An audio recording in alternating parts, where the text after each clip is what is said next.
ఎవరండి మనల్ని సంరక్షించేది? ఒక వ్యక్తి దేవునికి సమర్పించుకుంటే ఆ వ్యక్తి జీవితంలో దేవుడు ఎన్ని కార్యాలు చేయగలడు.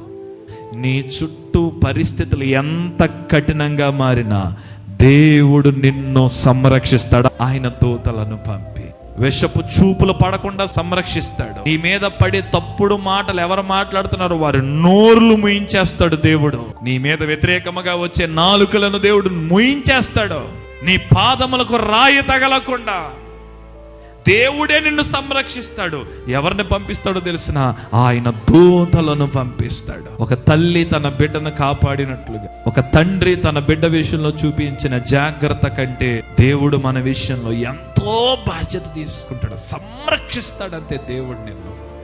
నువ్వేమి దిగులు పడక, దేవా నా జీవితాన్ని నీకు సమర్పిస్తా.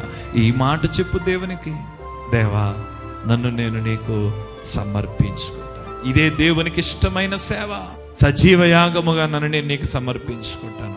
సమర్పించుకున్న దానియేలు జీవితాన్ని మీరు చూశారు. దేవుడు అతన్ని వర్ధిల్ల చేశాడు, దేవుడు అతన్ని సంరక్షించాడు. అందరి ఎదుట దానియేలుని ఒక తలగా నిలబెట్టేశాడు. నీ చుట్టూ ఏం మారినా నువ్వు వర్ధిల్లతావు. దేవుడు ఈ కృప మీకు దయచేయునుగాక.